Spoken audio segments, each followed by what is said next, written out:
Sud Radio Berkov dans tous ses états. Le face-à-face. Et aujourd'hui, André Berkov reçoit Claire Koch, qui est journaliste et qui s'appelait, il y a encore quelques années, Chidem Koch. Elle est devenue Claire Koch en 2008 et elle raconte cette démarche et ses obstacles dans son livre Claire, le prénom de la honte, aux éditions Albin Michel. Alors, moi, je voudrais savoir d'abord le prénom de la honte. C'est vrai que vous avez fait un titre volontairement provocateur, mais en même temps, c'est pas si provocateur que ça. Je rappelle que Chidem Koch est arrivé en France, corrigez-moi si je me trompe, en 1984, c'est ça, hein? Vous aviez 1 an? Oui. Ça. Donc, vous êtes arrivé à vos parents immigrés.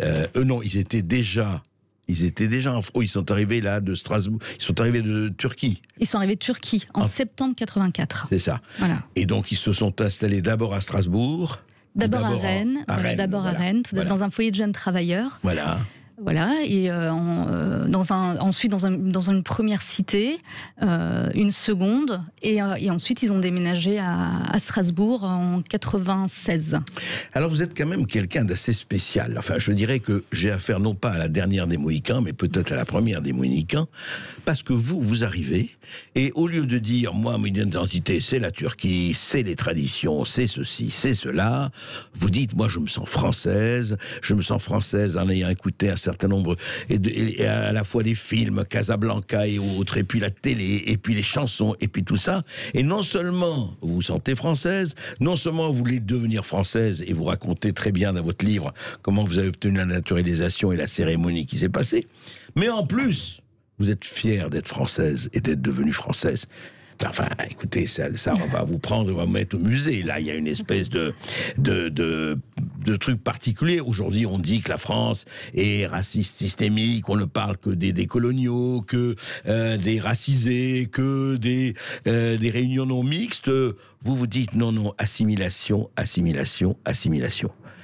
Et vous racontez comment vous êtes parti effectivement de filles d'ouvriers, d'ouvriers et du peuple, mais avec des traditions très fortes, parce qu'ils avaient emporté, et on peut comprendre, la patrie à la semelle de leurs souliers, et ils ont effectivement, et on peut les comprendre, mais en même temps, quand leur fille veut s'émanciper et veut devenir française, ils ne comprennent pas du tout. Et c'est vraiment un problème que l'on voit aujourd'hui dans un certain nombre de minorités, pas seulement les Turcs, mais énormément d'autres minorités et autres, ou d'autres problèmes. Et vous posez ce problème de l'identité, et on a l'impression aujourd'hui, vous dites assimilation, pas intégration, mais assimilation. Quelle différence vous faites, vous, entre intégration et assimilation ? Alors, Claire. tout d'abord, avant de vous répondre, je voulais préciser qu'il s'agit d'un témoignage personnel. Moi, je ne fais pas du tout de généralité. Oui. C'est vraiment mon histoire personnelle. Je suis partie de mon histoire personnelle pour raconter un vrai problème de société. Le problème de l'intégration et de l'assimilation. Pour moi, je ne dis pas que c'est la vérité. Oui, voilà, c'est moi. Pour moi, l'intégration, c'est quand on est de passage. Et l'assimilation, c'est quand on a envie de rester pour toujours. Moi, j'avais envie de m'ancrer pour toujours dans ce pays. Je voulais en faire partie. Je voulais faire partie de son paysage sonore. C'est la raison pour laquelle j'ai choisi un prénom français qui n'engage que moi. Encore une fois, c'est pas un jugement sur les autres. Moi, j'avais besoin, dans ma quête d'identité, d'aller jusque-là, d'aller jusqu'à choisir un prénom français. Et je sais pas, est-ce que c'est grave d'être français ? C'est ça, en fait, que je questionne tout au long de mon livre, parce que j'avais l'impression qu'à chaque étape de ma vie, c'était très, très, très grave ce que je faisais.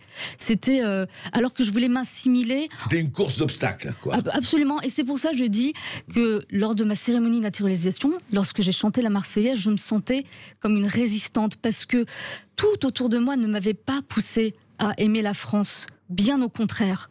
Toutes les personnes qui étaient autour de moi, ma famille, mais aussi mes amis et les associations d'aide aux immigrés que mes parents consultaient, qu'on allait voir ensemble parce que j'accompagnais mes parents. Et je me disais, c'est fou, ces associations d'aide aux immigrés, c'était vraiment de la non-assistance à personne voulant s'intégrer. Ils leur disaient, attention, vous n'avez pas besoin de faire d'efforts, il faut arrêter, c'est que vous avez affaire à des racistes. Si on vous demande C'est l'association française, vous disiez, vous avez affaire à des racistes. Ah oui, c'était à Rennes. Que la France est raciste systémique. Que la France est raciste et tout ça. Et je me disais, mais c'est incroyable de tenir ce genre de propos, et surtout par des Français. Donc je me disais, mais en fait, je comprends pas, les Français sont racistes, mais ces personnes qui tiennent ces discours-là sont françaises. Donc elles sont racistes, elles aussi. Donc cette idée avait germé dans ma tête, et Et donc, quand j'ai chanté la Marseillaise, et je me suis sentie vraiment comme une résistante, parce que, voilà, ce que je disais, c'est que personne autour de moi ne voulait m'encourager et n'avait pas envie. Et mes amis, par exemple, quand je suis rentrée pour célébrer ma naturalisation, il y avait quelques amis que j'avais invités chez mes parents. Donc, la réaction de mes parents, c'était oh, la honte, c'est quoi ce prénom de merde que tu nous as choisi? Pourquoi tu nous fais ça? Pourquoi tu nous fais honte comme ça? Et mes amis, français d'origine, eux, avaient une réaction tout aussi grave, tout aussi incompréhensible. Et ils m'ont dit, mais quoi, t'as chanté la Marseillaise, ce chant raciste, ce chant violent. Ah oui, oui, c'est ça qui m'a choquée. Je me dis, mais attends, c'est comme un hymne national français. Je veux dire, en quoi c'est raciste? Chaque pays a un hymne national. Enfin, c'est un chant, au contraire, encore plus aujourd'hui, c'est un chant de résistance, la Marseillaise.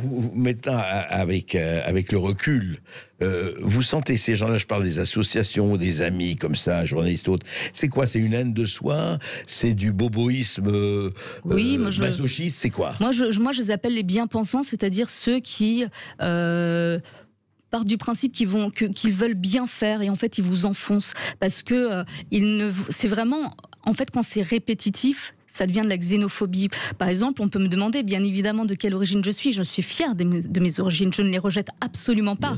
C'est ce que je dis dans le livre, on peut vivre apaisé avec les deux identités. C'est ça le vrai fond du livre. Et donc ces personnes-là, quand elles vous demande la première fois de quelle origine vous êtes, donc vous le dites sans aucun souci, mais je veux dire, ça ne me définit pas à 100%. Non, mais c'est toujours, on n'est pas que ça. On n'est pas absolument, que ça. On n'est pas que ça. On est des diamants à 1000 facettes. On n'est pas que quelque chose. Absolument.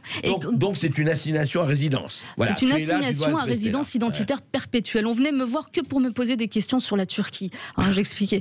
Déjà, je suis pas une spécialiste de la Turquie. En plus, je l'ai quitté à 1 an. Le pays que je connais, c'est la France. Je vais en vacances, mais je vais pas en vacances en Turquie, donc je peux pas en parler. Je vais en vacances au village en Turquie. Le village, il représente pas la Turquie. Moi, c'est ça que j'essayais de leur faire comprendre. Mais ils ne comprenaient pas. Ils me disaient, mais arrête, sois fier de tes origines. Je fais, mais mince, quand est-ce que vous allez comprendre? Absolument, il n'y a aucun problème, il y a zéro problème. Et ce livre, c'est ce message-là, c'est un message d'apaisement. C'est pas mal d'aimer la France. C'est pas mal de vouloir devenir française quand on vit en France. C'est incroyable. On peut vivre en France, mais comme un étranger tout au long de sa vie. Par exemple, je vais vous raconter une anecdote qui est dans le livre. Oui, vous parlez de vos parents qui ont vécu en France comme s'ils étaient en Turquie. Exactement. En fait, ils m'ont élevée comme une Turque. Moi, je peux comprendre, parce que eux sont turcs, mais qu'ils se braquent, qu'ils refusent, qu'ils ne respectent pas mon choix d'être aussi française, c'est ça qui était d'une violence inouïe. Il y a eu mon prénom, mais avant, dans mon enfance, il y avait tout un tas de petits signaux qui me mettaient la puce à l'oreille. En plus, j'étais une fille. Une fille, ça doit être maîtrisé. Une fille, ça ne décide pas. Une fille, ça ne s'intéresse à rien. Une fille, ça doit pas décrocher de la cuisine. C'est l'honneur de la famille. Et puis faire des enfants. Et faire des enfants et se marier de préférence à un cousin du village. Voilà, c'était ça la conception de la vie de mes parents. Et ces associations d'aide aux immigrés... Ils encourageaient ça, ces associations. En fait, en tout cas, ils leur reprochaient, ils leur trouvaient plein d'excuses. Et surtout, ils ne leur disaient pas, waouh, au bout de 40 ans, vous parlez toujours pas français, vous faites aucun effort d'intégration. Mais moi, j'étais de la honte de la famille parce que j'avais décidé de prendre ma vie en main et de sortir de ce bourbier, excusez-moi l'expression, mais de ce bourbier communautaire. Moi, j'ai tout fait, je n'en pouvais plus. Chacun de mes faits et gestes était contrôlé. En plus, mes parents, moi, je situe aussi le basculement de mes parents vers en fait, leur enracinement plus que jamais à la culture de leur village, de leur famille, à l'arrivée de l'antenne parabolique. C'était fin des années 80. C'est très intéressant parce que ça, effectivement, ça m'avait échappé. Enfin, je ne pensais pas que c'était aussi fort, mais dans votre livre, vous racontez la révolution de l'antenne parabolique, de ces espèces de grands disques, effectivement, qu'on voit dans toutes les cités, dans tous les quartiers. Et comme c'était interdit, à un moment, c'est devenu interdit, donc elles étaient placées, celle de ma famille, elle était coulée dans du béton, placée dans le salon, dans un seau de chantier, dans le salon, et face au satellite, pour capter les chaînes. Et en fait, qu'est-ce que ça dit, ça ? En fait, mes parents, ils ne s'intéressaient plus à ce qui se passait en France, dans le pays dans lequel ils vivaient. Tout ce qui importait, c'était ce qui se passait dans leur pays d'origine. Et les nouvelles du pays. Les nouvelles du pays. Belmondo a disparu, Delon a disparu, les émissions de divertissement ont disparu, tout était turc. Et qu'est-ce que ça signifie concrètement? C'était le poids que ça représentait sur moi. Parce que notamment les films turcs qu'il regardait, par exemple, c'était toujours la même histoire. C'est des films des années 80-90. La famille anatolienne qui quitte son c'est l'exode rural, voilà, qui quitte son village, qui arrive dans une grande ville, qui est perdue. Et la femme devient prostituée. La fille finit aussi dans une maison close. Le fils finit drogué dans une boîte de nuit. Mais c'était vraiment ça. Et mes parents, ils avaient peur de ça. On va en parler tout de suite après les informations et avec les lecteurs et les auditeurs oui. de Sud Radio. Vous nous écoutez tous et vous pourrez réagir à partir de 13h15. Je suis sûre que vous êtes déjà très très nombreux justement à vouloir poser des questions à Claire Koch. 0826 300 300. À tout de suite. Ici Sud Radio. Les Français parlent au français. Les carottes sont cuites. Les carottes sont cuites. Sud Radio Berkov dans tous ses états. Eh bien, on continue effectivement notre conversation avec Claire Koch et son livre passionnant, Claire, le prénom de la honte, où elle se raconte, mais en se racontant, même si elle ne parle qu'à titre personnel, bien sûr, c'est évidemment tout ce cheminement et tout ce qui nous occupe aujourd'hui, qui est au cœur de beaucoup de polémiques et de conversations de fond sur... En fond, qu'est-ce que c'est qu'être français? Qu'est-ce que c'est que devenir français? En quoi ça tient? Qu'est-ce que c'est que l'identité? Qu'est-ce que c'est que le multiculturalisme par rapport à, effectivement, appartenir à un pays, ce qui ne veut pas dire être fermé sur les autres pays. Donc voilà, Claire Koch, vous êtes fille d'immigrés turcs, vous avez vécu dans cette culture-là, vos parents étaient baignés dans cette culture, ils ont vécu évidemment, et on peut les comprendre, là, il n'y a pas aucun jugement là-dessus, et puis vous avez eu envie d'effectivement d'ouvrir vers un pays dans lequel vous vous sentiez non seulement très bien, mais vous vous sentiez appartenir à ce pays, au vrai sens du terme. Et à votre avis, alors ce multiculturalisme dont on parle beaucoup, il faut être multiculturel, vous vous dites c'est un piège et c'est une fausse solution.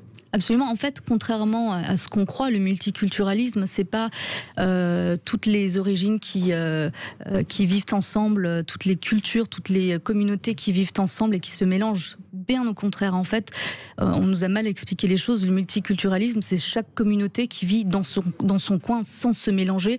Et c'est tout l'inverse de ce qu'est l'assimilation à la française. L'assimilation à la française, c'est quoi? C'est peu importe d'où vous venez. À partir du moment où vous épousez les valeurs de la France, qui sont la liberté, l'égalité, la fraternité, vous êtes français. Pour peu que vous l'aimez, vous êtes totalement français. Eh bien, vous vous retrouvez, vous savez, dans cette célèbre phrase de l'écrivain Romain Gary. Romain Gary a dit « Je n'ai pas une goutte de sang français, mais c'est la France qui coule dans mes veines ». C'est magnifique. C'est ça? Absolument. Voilà. Eh bien, je crois que ça répond tout à fait à ce que vous dites. Lui était russe, il n'avait pas, effectivement, il était russe d'origine et ses parents étaient russes et voilà. Il s'appelait Roman, il a changé de prénom, il est devenu Romain. Absolument, absolument. Comme Guillaume Apollinaire qui s'appelait Guglielmo, apatride, d'origine russe. Kostrovitsky. Voilà, apatride d'origine russe qui a choisi le prénom Guillaume en devenant français. Bien sûr. Donc en fait, la question c'est qu'il faut bien séparer l'identité et l'origine. L'origine, c'est quelque chose avec laquelle on est. Et c'est ça qui fait ce que l'on est aussi. Mais l'identité, elle évolue au fil de notre vie. Voilà, mon identité, c'est que je suis une femme, je suis journaliste, j'ai écrit un livre, je suis auteur, et puis j'ai choisi un prénom, c'est Claire, qui fait partie de mon identité. Exactement. Et c'est vous qui choisissez votre identité. Absolument. Et personne d'autre à votre place. Et c'est ça, en fait, ce que je dis dans ce livre, c'est que personne ne peut me dire comment je dois aimer ou pas mon pays d'origine. Tout comme on ne peut pas me dire comment je dois aimer ou pas la France. On n'a pas, je ne sais pas aux autres de décider à ma place. Vous voyez, parmi ces amis qui sont d'origine française, un jour, il y en a une qui m'a dit tu as un nationalisme malvenu.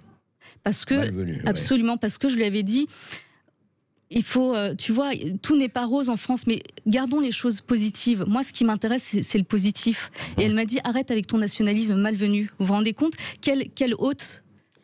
C'est elle qui m'accueille mal. Elle me dit, que je ne suis pas la bienvenue. Oui, c'est intéressant, mais ça, c'est le masochisme de la repentance. Oui, je pense en fait qu'à force de dire... Qu'est-ce que vous avez pensé, juste Claire, quand vous voyez que déjà, si vous arborez le drapeau bleu, blanc, rouge, vous êtes à la droite de Marine Le Pen ou autre? Moi, je fais pas de politique, donc évidemment, tout le monde voit midi à sa porte. Je peux pas contrôler tout ça. On m'a dit aussi le prénom en référence à Éric Zemmour. Enfin, moi, quand j'ai fait ma demande de naturalisation, Zemmour, je vois pas le prénom avec la polémique autour du prénom. Ah oui, voilà. d'accord. Donc moi, je dis voilà, c'était bien avant cette histoire. Absolument. Ouais. J'avais 23 ans, je connaissais pas Éric Zemmour. Enfin, voilà, tout le monde voit. Je veux dire, tout le monde voit midi à sa porte sur ces questions-là. Mais moi, ce que je retiens surtout, c'est que c'est un vrai problème de société. Comment faire pour faire nation tous ensemble? C'est pas mal, encore une fois, d'aimer la France quand on y vit. Et en fait, comment on fait pour faire nation? Mortel, oui. Absolument. En fait, la France, ce qui est magnifique, c'est encore une fois, vous pouvez avoir n'importe quelle origine. Et là, il y a un pays à faire. Il y a une nation à construire. Il y a une nation à faire. Et nous, toute cette jeunesse avec toutes ses origines diverses, eh bien on peut faire un beau pays tous ensemble. Et si le pays va bien, mais nous, cette jeunesse, elle ira bien aussi. Claire, pourquoi vous vouliez parler de Poulidor? Vous m'avez dit, il faut qu'on parle de Poulidor. Poulidor, vous savez, c'est quelque chose de très, très marquant. Ça décrit vraiment ce problème de comment on peut naître en France ou arriver en France à l'âge d'1 an et ne pas être intégré, entre guillemets. Parce que l'intégration, en fait, c'est la première étape avant l'assimilation. J'étais à la fac, vous vous rendez compte, j'avais 19 ans. Et un jour, j'avais une amie qui m'avait donné rendez-vous devant la fac. Et elle m'a dit, j'arrive avec Raymond Poulidor. Je me dis, c'est qui ça? Ok, d'accord, si tu veux. Je savais c'est ton petit ami ouais. Je ne savais pas qui était Raymond Poulidor. C'est pour dire à quel point j'avais été élevée pas avec la culture, les références de base à la France. Je veux dire, moi, je connaissais Naïm Süleymanoğlu. C'était un haltérophile turc qui faisait la fierté du pays. C'est génial. Mes parents, ils en parlaient tout le temps. Mais je ne connaissais pas les références, je ne savais pas qui était Poulidor. C'est comme encore dans le livre, je cite l'œuf à la coque. Quand j'étais au lycée, en BEP, en première année de BEP Vente, qui était pour moi, encore une fois, une première étape vers mon émancipation, je voulais faire un BEP pour avoir un métier et pour prendre ma vie en main. Et à midi, une de mes copines m'invite à déjeuner chez elle. On y va, et puis elle me fait un œuf à la coque. Elle me demande si je veux un œuf à la coque. J'avais honte, je ne savais pas ce que c'était un œuf à la coque, vous voyez. Mais elle me dit, t'inquiète pas, dans ton pays d'origine, tes parents doivent appeler ça autrement. Et elle avait raison. Mais c'était quand même incroyable de ne pas nommer. Œuf à la coque, non, j'avais jamais entendu. J'en avais jamais entendu parler. Et il y a tout un tas d'autres exemples, vous voyez. C'est ça qui est terrible, c'est que comment on peut faire nation si dans le pays, tout le monde... il n'y a pas de socle commun, vous voyez. Là, vous montrez la bascule. C'est-à-dire que dans ces cas-là, où effectivement on se replie, on se recroqueville, et sur son identité d'origine, et on ne veut pas voir le reste, et c'est les territoires perdus de la République, ou appelons ça les ghettos, appelons ça ce qu'on veut, quoi. Ou alors on s'ouvre et on fait nation, comme vous dites, et on fait France. Absolument. Et vous voyez, quand je disais à mes parents, par exemple, vous devriez faire un effort pour parler français, ça vous aidera à trouver du travail. Vous êtes malheureux, oui, ils avaient le mal du pays, ils parlaient toujours de leur pays, de la verdure du village, de l'eau fraîche et claire qui coulait. Je leur disais, mais si votre bonheur, il est là-bas, vraiment, je le disais sans agressivité. Ouais. Je disais, mais pourquoi vous rentrez pas? Et pourquoi ils ne sont pas rentrés? Eh ben, ils me disaient, quand je leur demandais, vraiment, j'ai tout essayé pour savoir. Ils me disaient, tu parles comme Martine Le Pen. Alors moi, je rigolais, ça me faisait rire, et ça les énervait encore plus. Ils me disaient, mais vraiment, tu deviens facho. Ils disaient rachiste. Un mélange fasciste et raciste. Ça, c'est comme le bulbe rachidien. T'es rachiste. Certainement. On en reparle tout de suite avec les auditeurs de Sud Radio, Clémence. Et oui, vous pouvez nous appeler au 0826 300 300. Vous pouvez évidemment réagir. Vous êtes déjà très très nombreux à appeler pour poser des questions à Claire Koch, notre invitée. Et vous pouvez aussi revenir sur les autres sujets, notamment la condamnation de Nicolas Sarkozy. Est-ce une justice politique? Vous avez entendu les propos de Régis Castelnau. C'est à vous de réagir. Sud Radio Berkov dans tous ses états. Appelez maintenant pour réagir 0826 300 300. Ici Sud Radio. Les Français parlent au français. Les carottes sont cuites. Les carottes sont cuites. Sud Radio Berkov dans tous ses états. Alors André Berkov, c'est sûr, il est dans tous ses états. Claire Koch, je pense aussi d'après ce qu'elle nous raconte. Mais vous aussi, vous êtes très très nombreux à nous appeler. Justement, je rappelle le numéro 0826 300 300. Allez, on file à Lyon. On donne la parole à Lucien. Bonjour Lucien. Oui, bonjour Lucien. Oui, bonjour. Écoutez, j'ai sauté sur l'occasion parce que ce que raconte Claire, c'est un peu ce que j'ai vécu, même si c'est différent. Bon, je sais du tous par ça de Lyon, mais pourquoi c'est un peu similaire, c'est que en fait j'ai 2 prénoms, j'en ai même 3, mais Lucien Samir, et puis arrêté derrière.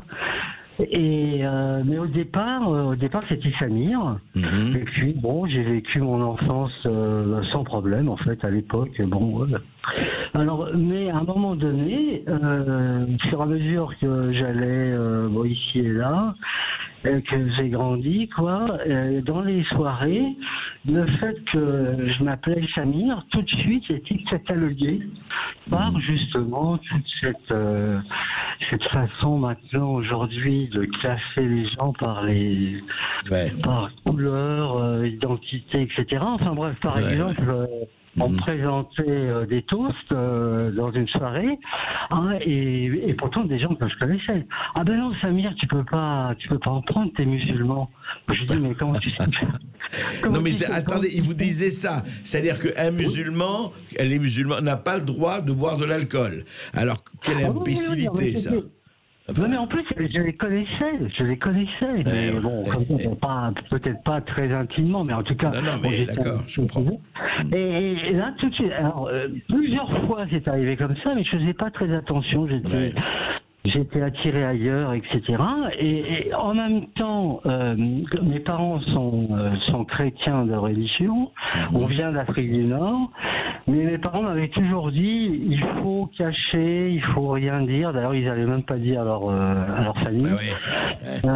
Voilà, il y avait cette idée qu'il faut pas froisser, qu'il faut rester. Et moi, ça m'énervait beaucoup. D'ailleurs, j'ai dit pourquoi s'ils sont. Enfin bref. Et à un moment donné, je me suis dit bon, de toute façon, de par mon baptême, je m'appelle Lucien. Et mes parents l'avaient pas intégré. Bref. Sur ma carte d'identité, c'était Samir. Je me suis dit, bah non, je vais intégrer Lucien dans ma carte d'identité maintenant pour signifier peut-être aux gens qui, à chaque fois que je vais dans une soirée, ils me disent, bah non, vu ton prénom, tu t'appelles Samir, ouais, c'est ça. Et alors, ça a été incroyable parce qu'il faut quand même prendre un avocat, etc. Alors, pour la petite histoire, c'est que j'étais dans une soirée avec un Iranien et une avocate. Cet Iranien était proche de Chevènement aussi, et puis elle était très proche de lui. Et on était en train de rigoler, et puis je raconte mon anecdote. Et cet Iranien, il me dit mais c'est incroyable, c'est pas possible. Et il dit à sa copine avocate, est-ce que tu peux pas faire quelque chose pour lui? Et parce que ça coûtait dans les 200 € pour pouvoir changer de prénom. Changer de prénom, puis en plus faire tout un tralala, que Lucien, c'est un prénom usuel, que je signais, parce que j'écris aussi un peu, je signais comme ça, enfin bref, et donc il a fallu tout un D'accord. Enfin, ça vous a pas posé de problème de vous appeler Lucien, en fait. Non, mais ça a posé des problèmes aux autres parce que, comme disait Claire, quand j'ai dit que j'intégrais mon prénom de baptême à l'intérieur et que si vous voulez, vous pouvez toujours m'appeler Samir ou alors Lucien Samir. À un moment donné, je me suis dit, bah tiens, pourquoi pas Lucien Samir. Voilà. Il y a certains qui m'appellent comme ça. Alors déjà, dans ma famille, ça coinçait, ils m'appellent toujours Samir et jamais Lucien alors qu'ils sont chrétiens. Hein. Enfin bref. Et mes amis ou les gens que je connaissais, ils me regardaient du genre, mais mon pauvre ami, pourquoi tu intègres, alors Samir c'est exotique et tout ça, pourquoi tu intègres Lucien, en plus c'est un prénom. Je dis ben non, Gainsbourg il a appelé son fils Lucien. Et c'est le vrai nom de Gainsbourg, c'est Lucien. Hein. Ah bon, ben absolument. Le Serge Gainsbourg est né Lucien Gainsbourg. C'est son vrai nom, c'est son vrai prénom. D'accord, moi je croyais que c'était son fils seulement qui l'avait appelé Lucien. Et donc, mais il me regardait avec un air de pitié. Les gens me regardaient avec un air de pitié. Du genre, effectivement, comme dit Claire, comment veux-tu intégrer une nationalité qui a tant fait de mal, la colonisation, la destruction. Nous, on a honte. Nous, on a honte d'être français. Et toi, tu as envie d'intégrer cette nationalité qui nous fait honte. Enfin, au niveau de la sonorité, je veux dire, au niveau du prénom. C'est fou, Lucien. Juste, Claire, voilà encore le témoignage de Lucien.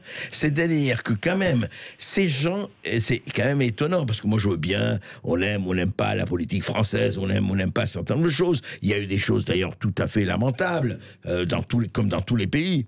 Mais cette espèce de géant d'être français, comment vous les... Moi, je pense que, effectivement, tout d'abord, la France, elle a fait des erreurs, mais elle les a réparées aussi. Elle sait les réparer, ces erreurs. Et la République, tout d'abord, a abandonné la volonté d'intégrer et d'assimiler. D'assimiler, et l'école aussi. Le professeur a dégringolé, vous voyez le statut qu'il a aujourd'hui, et on ne raconte plus la grande et belle histoire de France, mais on ne raconte que ces pages sombres. Donc forcément, dans la tête d'un petit enfant de 6 ans, ça ne l'intéresse pas. Alors qu'à la maison, on lui raconte le beau pays d'où il vient.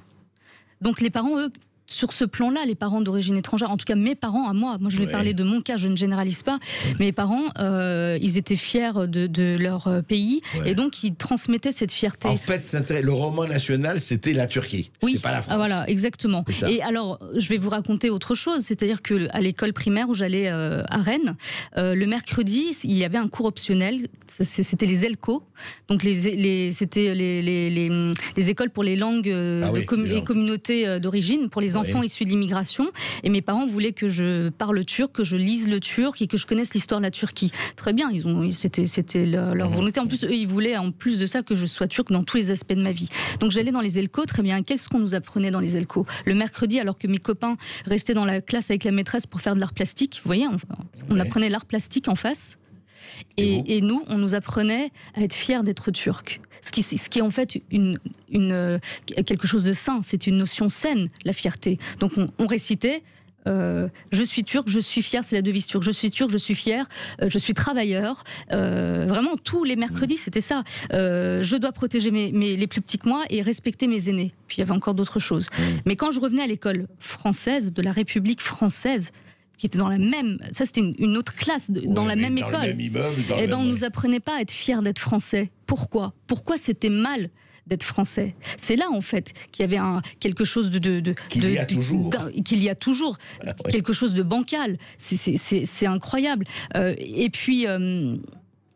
moi, encore une fois, je ne reproche pas à mes parents d'avoir transmis leur fierté d'être turc, mais quand on dit qu'on est fier d'être français, c'est qu'on est raciste. On est tout de suite... Moi, on me traite de vendue. Voilà, moi je suis une vendue, je suis une traître, je fais honte à ma famille. Enfin, c'est des mots assez violents. Et moi, j'ai vécu cette violence toute ma vie, même chez mes parents, avant même de faire toutes ces démarches-là. En tant que femme, moi je pense que c'est aussi très lié à la condition de la femme, au statut de la femme. Une femme, ça doit filer droit. Voilà, ça doit obéir évidemment, et être invisible. Vous voyez, juste un mot, ça ne vous dérange pas que les soi-disant ultra ou néo-féministes ne parlent jamais de ça? Vous savez, je les attends, parce que moi je les ai attendues dans ma cité, ces filles-là qui se donnent rendez-vous au Café de Flore, qui écrivent des livres pour leurs 4 copines, qui brandissent leurs culottes tachées de sang. Moi, j'ai pas eu besoin de brandir ma culotte tachée de sang. C'est pas ça pour moi, le féminisme. Le féminisme, c'est tout d'abord dans son noyau familial, comment on fait pour se faire respecter, pour exister. Ça veut pas dire qu'on chie à la gueule de ses parents, excusez-moi l'expression, mais ça veut dire qu'on existe on est un être humain au même titre que les autres. Et ensuite, mes choix, moi j'aurais souhaité, je regrette ça, j'aurais aimé que mes parents m'accompagnent comme tout parents qui soient derrière moi. Quand j'ai souhaité ensuite devenir journaliste, j'ai passé des concours. Mon père me marquait à la culotte comme jamais. Mon père, qui ne travaillait pas, moi j'étais étudiante, je devais passer des concours d'entrée à l'école de journalisme, j'avais 23 ans. Il m'a accompagné dans le train, donc je lui ai acheté son billet de train. Il est arrivé devant les examinateurs, il a dit: mon fils, je vous le dis avec son accent, mon fils bête. Mon fils est la meilleure, après les autres. Ça aux examinateurs. Mon fils, elle est nulle, elle est bête, faut pas qu'elle soit journaliste. Vous vous rendez compte, la honte que j'avais, c'est moi qui avais honte. J'avais les larmes aux yeux. Je me disais, mais comment, à quel moment ça va s'arrêter? À quel moment on va m'accepter dans mes choix? Je voulais être une femme libre, au même titre que mes frères. Eux... Je sens vouloir raconter leur vie personnelle, hein, mais eux, ils n'ont jamais vécu ça. Ils n'ont jamais vécu ce poids. Bien sûr, c'était des garçons. Et on mesure effectivement comment ça peut se passer. En plus, c'est-à-dire qu'il n'y avait pas de confiance. Mon père pensait que j'allais voir un garçon à Paris. Moi, j'étais en train de construire mon avenir professionnel. Ensuite, je suis arrivée à Paris, je vivais dans un 5 mètres carrés, un appartement qui n'est pas louable, qui est interdit, mais moi, j'avais que ça. Et c'était un palais pour moi, parce que je pouvais payer mon loyer et je faisais mes piges et je ne devais rien à personne. Et surtout, mes parents ne m'épaulaient pas, ni psychologiquement, ni financièrement. Ils m'appelaient, ils me harcelaient tous les jours pour dire « rentre à Strasbourg, tu nous fais honte. Rentre, la fille d'un tel travaille chez Auchan, elle est caissière, elle a un CDI, elle est mariée, elle a un enfant, elle habite dans l'HLM en face. Quand est-ce que tu rentres? C'est pas un métier pour toi, c'est pas un monde pour nous, c'est pas un pays pour nous. » Ouais, Claire Coach. C'est dur. C'est très dur. Ça existe en France, comment c'est possible? En tout cas, d'autant plus, et ce qui est formidable, c'est que vous avez eu le courage justement de tenir le coup. C'est ça, le plus important. C'est possible. Et encore une fois, il faut du courage et de la résistance, vous l'avez eu. Voilà, vous nous écoutez tous, vous avez tous entendu ce témoignage très fort et plein d'émotions de Claire Coach qui reste avec nous. Et vous aussi, vous pouvez intervenir pour lui poser des questions. 0826 300 300. Ici Sud Radio. Les Français parlent au français. Les carottes sont cuites. Les carottes sont cuites. Sud Radio Berkov dans tous ses états. Et on continue cette passionnante discussion entre André Berkoff et Claire Koch. Et vous aussi qui intervenez au 0826 300 300. Tout de suite la parole à Laurent. Bonjour Laurent. Oui, bonjour Laurent. Oui, bonjour à vous deux. Déjà, je voulais... Je suis vachement ému de ce qu'a fait ce qu'a fait Claire Koch, son intégration, tout ce qu'elle a fait. Je trouve que c'est même dommage d'avoir fait tout ça parce que je pense que pour être français, on n'est peut-être pas obligé de changer son prénom, mais bon, peu importe. Je trouve ça très bien, très, très beau. Mais ce que je comprends pas, c'est que les gens, pourquoi votre famille est venue en France si elle vit à la Turque et si elle veut pas s'assimiler, et vivre à la française. Après, au sein du foyer, qu'elle regarde à la limite les émissions en Turquie, pourquoi pas? C'est pas, ça permet aussi de garder des liens. Oui, bien sûr. Pourquoi venir en France si c'est pour y trouver y voir que des mauvaises choses, nous prendre pour des racistes? Justement, je l'explique. Je l'explique dans le livre. Elle vous répond. Alors, mes parents ont fui la Turquie dans les années 80, puisqu'il y avait à cette époque-là, dans les années 80 et 90, toute une série de pogroms contre une minorité religieuse, qui est la seconde croyance en Turquie. Ce sont des Alévis.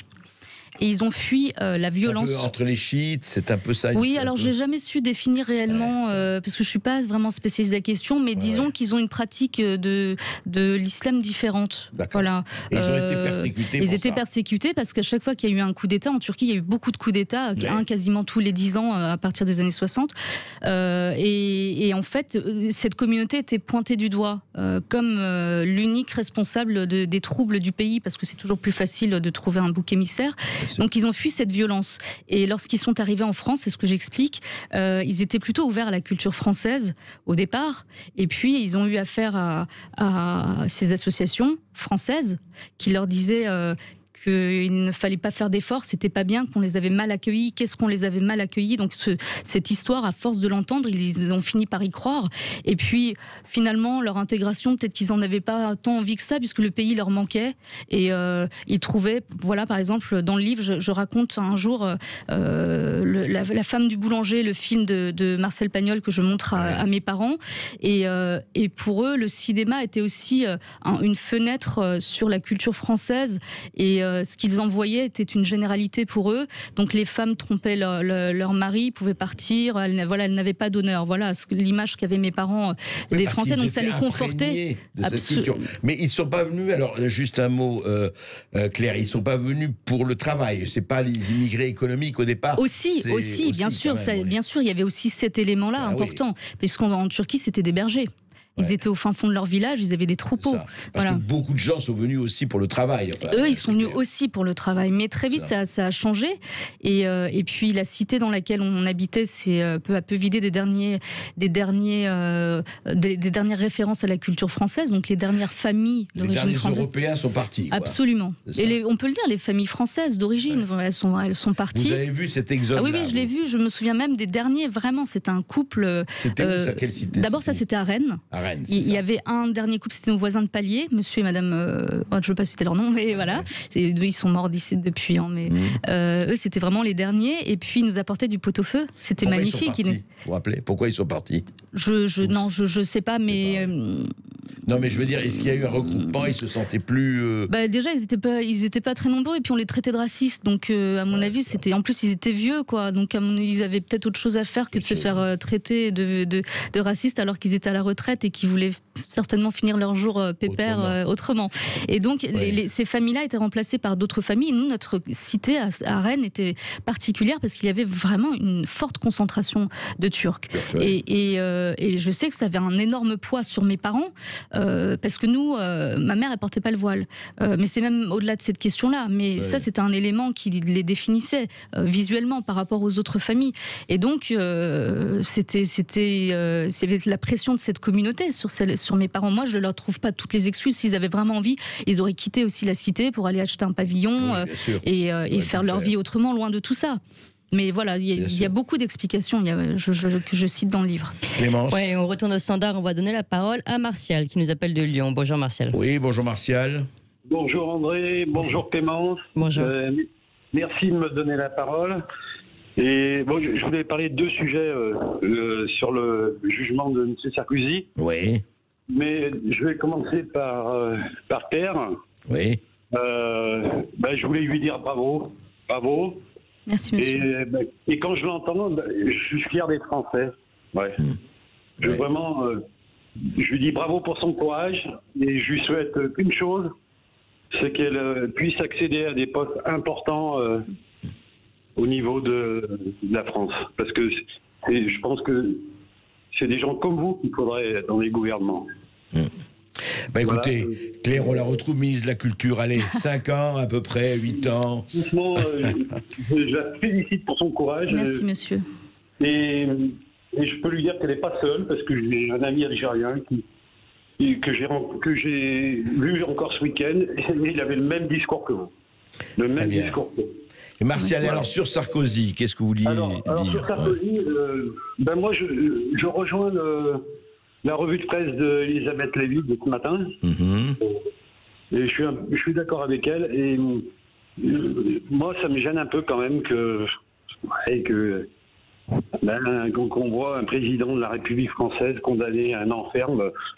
Je veux pas dire qu'il faut pas le juger, mais je trouve que c'est un peu sévère. Ouais, mais je me demande si pour un chef d'État s'il faudrait pas une cour spéciale, parce que est-ce que les juges sont vraiment impartiaux? Ça a été supprimé, mais si vous avez écouté, nous avions l'avocat Régis de Castelnau dans l'émission là, juste avant Claire Koch, et il a expliqué, lui, en tout cas, bon, c'est son avis. Je ne suis pas avocat, donc, mais il disait que le dossier était vide là-dessus, sur cette histoire-là, et que de toute façon, et moi, alors là, je veux dire aussi, je m'interroge, comment peut-on condamner sur des indices concordants? On condamne au fond sur des preuves. Là, indice, ça veut bien dire ce que ça veut dire. Quand même, quand on condamne quelqu'un, on le condamne parce qu'il y a des preuves. Si c'est de l'intime conviction, c'est pas la preuve. Donc, un vrai problème, là. En tout cas. Exactement. Ouais. Et puis, moi, ce qui me gêne, c'est qu'on est à 1 an des présidentielles, quoi. Eh ben oui. Eh bien, comme par hasard, mon cher Martial, comme par hasard. Voilà. Vous savez, rappelez-vous l'opération Fillon, ce n'est pas la même chose, mais enfin, voilà. Oui. Non, puis c'est quand même un ancien président de la République. Eh oui. Il a quand même servi la France. Bon, même s'il a fait des bêtises. Mais voilà, je pense qu'il a le droit à une autre cour, parce que...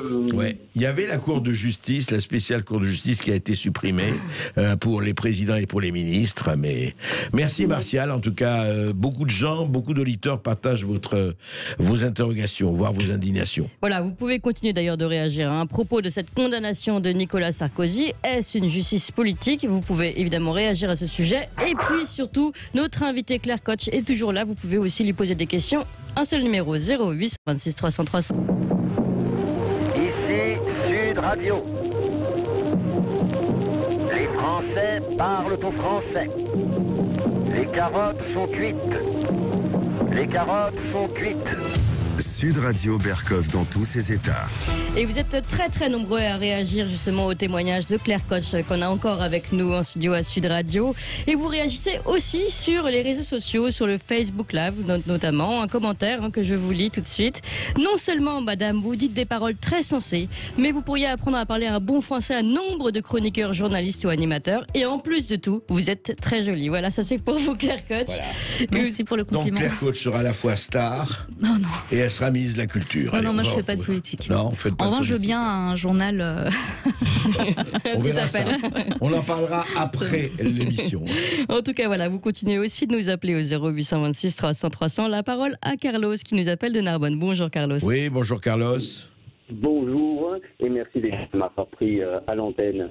En tout cas, je tiens à remercier cette jeune femme qui a mis en avant encore une fois tout ce qu'on rencontre au niveau de l'immigration. Ça fait 46 ans que je suis en France, je suis d'origine portugaise. Mon épouse est ukrainienne, ça fait 20 ans. Mon beau-frère est turc. On a vécu, donc à l'origine, mes parents ont immigré à Strasbourg. Mais c'est seulement pour dire, aujourd'hui, la France, on est quand même dans ce magnifique pays qui nous permet quand même d'évoluer. Claire, aujourd'hui, a évolué à sa façon, parce que ses parents, comme mes parents, c'est toute une identité qu'ils ont. Et donc, elle a évolué. La France l'a quand même laissé poursuivre des études et réussir et faire ses études grâce à elle. Elle s'est accrochée. Tandis que, comme moi, si j'oserais rester au Portugal, j'étais destiné à aller travailler à 9 ans. Parce que mes parents n'avaient pas d'argent pour nous obliger à aller à l'école ou quoi que ce soit. La France m'a libéré de beaucoup de choses. Aujourd'hui, je me suis construit. Je remercie la France. Est-ce que beaucoup de personnes et je suis intégré parce qu'aujourd'hui c'est mon pays. J'ai toujours une carte d'identité portugaise, mais je reste. Surtout, je garde cette carte d'identité portugaise parce que quand on me dit que je suis raciste parce que je dis des choses sensées comme Claire. On me traite de raciste et que je suis de la part de Jean-Marie ou de Marine et c'est pas du tout le cas. Mais aujourd'hui, on a oublié l'État à enlever beaucoup de statuts à l'école. On avait l'éducation civique, la religion, c'était chez nous à la maison, chacun faisait sa religion. Aujourd'hui, on nous met les uns contre les autres. Et je vous dis franchement, je vais avoir 58 ans, c'est plus la France. C'est plus la France que j'ai connue. Et je suis aussi ému que c'est clair, là, parce que je me suis aussi fait tout seul. Je travaille depuis l'âge de 15 ans. Et c'est grâce quand même à la France que je suis où je suis aujourd'hui, quoi. Et mes enfants, donc ça veut dire moi j'ai 3 filles, et qu'elles t'inquiètent pas. Son jour, un jour, son père, tôt ou tard, je pense pas à sa maman, mais son père, parce qu'on a besoin aussi de reconnaissance. Bien sûr. Et il lui donnera cette reconnaissance. Il lui donnera cette reconnaissance. Mais bien en tout cas, je suis déjà fier pour elle. Merci, pour son franc-parler, qui est peut-être mieux que le mien, parce que bon, voilà, j'ai un fort accent de l'Est, mais bon, voilà. Et en tout cas, je remercie toujours mon pays, ce pays qui est la France. On peut faire des études à n'importe quel âge. Absolument. Et bon, voilà, exactement. Et tout ça, on oublie. La seule chose, c'est que la société nous met les uns contre les autres. Et que ça soit dans tout. Et je pense que d'ici, peut-être, en ayant une éducation déjà chez nous, chacun de nous, comme j'ai éduqué mes filles, Claire peut-être dans son futur ou d'autres, on garde nos origines. C'est bon, moi je suis fier d'être portugais, entre parenthèses, quand le Portugal joue au foot. Mais après, je défends mon pays qui est la France. Voilà, absolument. Et vous battez pour votre pays. C'est mon pays. Mais vous avez raison. Mais Carlos, juste un mot là-dessus. Quand vous traite de raciste, il y a des choses, maintenant il faut arrêter d'avoir ou peur, ou même pas peur, ou d'appréhender ça. Vous savez, il y a une phrase de Courteline, un grand auteur français, qui dit « Passer pour un idiot aux yeux d'un imbécile est une volupté de fin gourmet. Passer pour un facho aux yeux d'un bobo gaucho est une volupté de fin gourmet. » Et si on vous traite de réac, dites-vous bien que réac, ça s'appelle R-E-A-C, réaction euphorique au con. Déjà, dites-leur ça, vous allez voir, ça va calmer un certain nombre de gens. Ça va. Et juste une petite dernière phrase, mon épouse, ça fait quand même 5 ans, ça fait 20 ans qu'on est mariés, ça fait 5 ans qu'elle demande la nationalité française. Eh ben, je peux vous dire que ça a été, que c'est encore pour l'instant le dossier en instruction. Mais ce dossier-là, il nous est revenu 3 ou 4 fois. Et on nous a dit, mais c'est facile, ça fait longtemps que vous êtes là, c'est facile, votre épouse va s'intégrer facilement. Elle travaille, voilà, elle parle c'est étonnant, bien avec sa petite pointe slave. Tandis que moi, c'est ce que j'ai déjà dit à beaucoup de gens, il faut être peut-être footballeur, et pour avoir la nationalité en 6 mois. Ou footballeur, ou arrivant sur un cargo, peut-être là aussi, ça va très vite aussi. Mais, encore une fois, je ne jette pas, c'est la procédure, D'accord. Mais je dis, on devrait quand même faire une différence entre les gens qui sont là depuis 20 ans, 30 ans, et je suis d'accord avec vous. Voilà, je suis d'accord. Merci cas, Carlos, merci. Ça a été un énorme plaisir de vous avoir en tout cas, et que Claire continue dans ce sens-là. D'accord. Et justement, je reviens comme les autres éditeurs ont dit, si c'est quelqu'un qui a envie de faire de la politique ou une radio où donne la parole à des gens comme moi, il n'y a pas de souci, c'est avec plaisir. Eh bien écoutez, voilà, vous avez cette radio, c'est Sud Radio, et on va continuer. Et continuez de vous donner la parole, et il faut que vous nous appeliez d'ailleurs au 0826 300 300, mais vous êtes déjà très nombreux sur la liste d'attente. On donne la parole à Netco qui nous appelle de Paris. Bonjour Netco. Bonjour. Bonjour. Voilà, je suis tombé un peu par hasard sur l'émission. Je voulais saluer Madame Claire Koch pour son courage, et vraiment son histoire est très intéressante. Je voulais réagir sur la question du racisme en France. Oui. Moi, je suis bulgare, je suis d'origine bulgare, enfin je suis bulgare, je suis né à Sofia. Et quand je suis arrivé en France il y a 30 ans, j'étais dans le métro, je venais d'arriver 3 semaines, 1 mois, et j'ai aidé une dame, elle portait une valise, donc je l'ai aidé à la porter. Ouais. Et puis elle m'a demandé comment je m'appelais, je lui ai dit Netco, ça fait longtemps que vous êtes là. Je dis oui, ça fait 3 semaines. Et vous parlez français? Je dis oui, je me débrouille à peu près. Et elle me regarde comme ça, très gentiment, elle me dit heureusement que vous êtes blanc.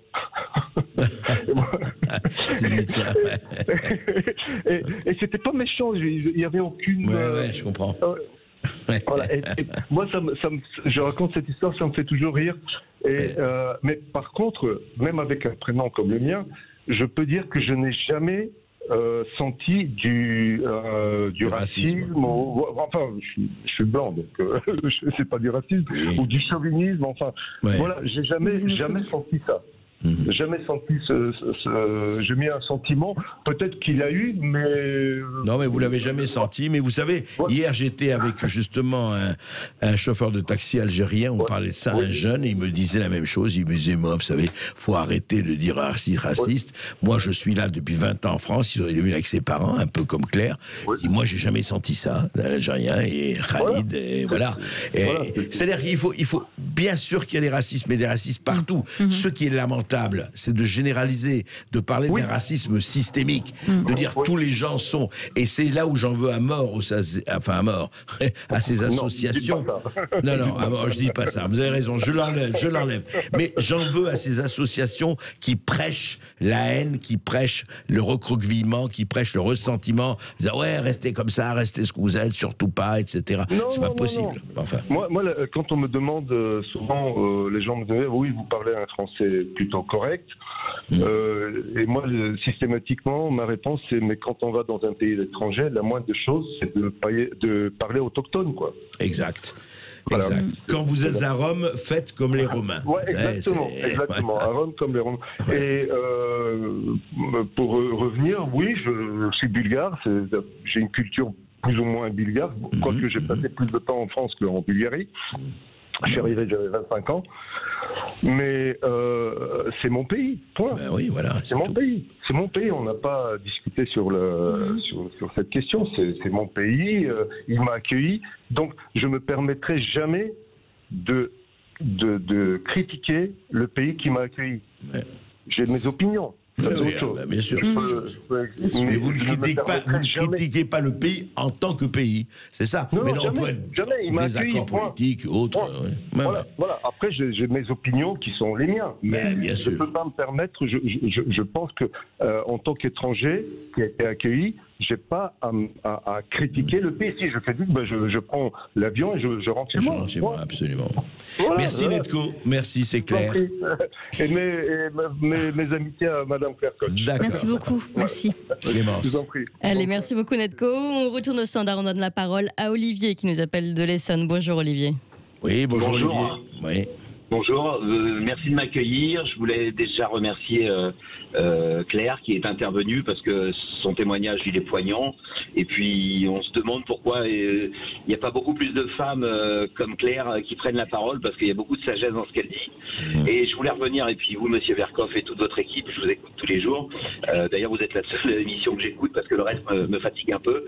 Et il faut reprendre aux origines. Je pense que l'idée d'identité, il y a une problématique par rapport au drapeau français, par rapport au pays France. Aujourd'hui, moi j'ai des communautés autour de moi, je travaille dans le BTP, donc je travaille avec des Portugais, des Turcs, des gens d'origine portugaise, des gens d'origine turque, qui vivent en France depuis très longtemps.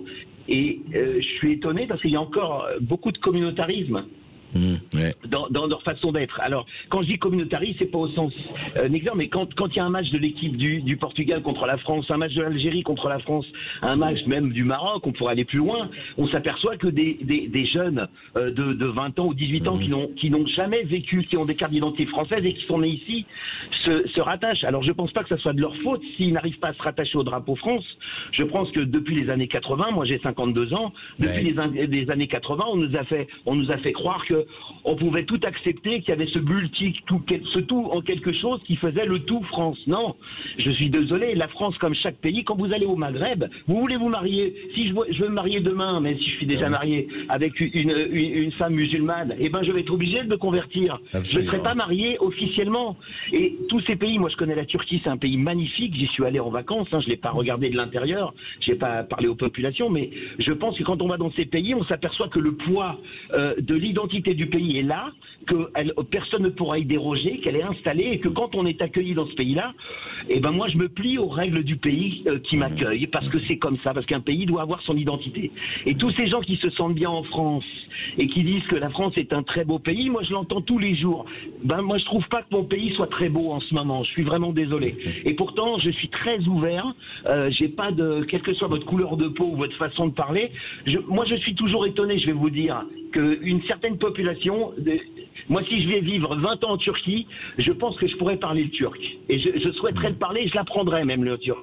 Et bien aujourd'hui en France, on a encore des communautés, des pans entiers de la société où des gens, malgré qu'elles soient ici depuis 20 ans dans ce pays, eh ben, ne parlent pas complètement la langue. Et je pense que quand on vit sur le sol français, on doit un minimum. Mais vous savez, dire que... Laurent, juste un mot, parce qu'on arrive en fin d'émission et je voudrais juste donner une parole à Claire. C'est Olivier, mais je ne vous en veux pas, mon frère s'appelle Laurent. Pardon, Olivier, excusez-moi. Je vous en prie. Ce que je voulais dire simplement, c'est que je crois aussi, encore une fois, il ne s'agit pas de chercher les fautes, mais je crois qu'on aurait dû obliger, de ce point de vue, obligation, par l'école, etc., quel que soit l'âge, à apprendre à parler la langue du pays. Je pense que dans l'exercice de l'accueil, quel qu'il soit, il doit y avoir des cours obligatoires de langue, au moins de langue, parce que ça sert à tout le monde, y compris à ceux qui arrivent et y compris aux primo-accueillants. Claire? Oui, moi je me rends compte à travers tous ces témoignages, et puis parce que j'en reçois aussi beaucoup de gens qui me remercient d'avoir écrit ce livre, qui me disent qu'ils pensaient être seuls dans ce cas-là, et en fait qui se rendent compte qu'ils ont vécu plus ou moins les mêmes choses que moi. Je me rends compte vraiment que y a qu'en France qu'on n'aime pas être français. Il n'y a qu'en France qu'on a honte d'être français. Je compare toujours à la Turquie parce que je connais un petit peu ce pays sans faire de généralité, mais waouh, qu'est-ce qu'ils sont fiers! Qu'est-ce qu'on pourrait être fiers comme eux, ils sont fiers. Ils sont fiers d'être américains. Absolument. En Russie, ils sont fiers d'être russes. Et absolument. Et la première notion, en fait, la vraie définition, moi, je résume ça dans mon livre. La vraie définition d'être français, c'est quoi? Être français, c'est quoi? C'est aimer la France. Eh bien, sur cette parole, déclaration d'amour, on vous remercie, Claire. Et je vais rappeler le titre de votre livre parce que je pense qu'ils sont très nombreux, les auditeurs, à vouloir le trouver en librairie. Claire, le prénom de la honte, aux éditions Albin Michel. Vous pouvez aussi réécouter cette très belle interview sur YouTube et en podcast sur sudradio.fr. Et puis, Sud Radio continue avec Brigitte Lahaye. Le plaisir à portée de main. Là, on parle de masturbation avec Bruno Ponsenard, psychanalyste. Et là aussi, vous pouvez appeler au 08 26 300 300.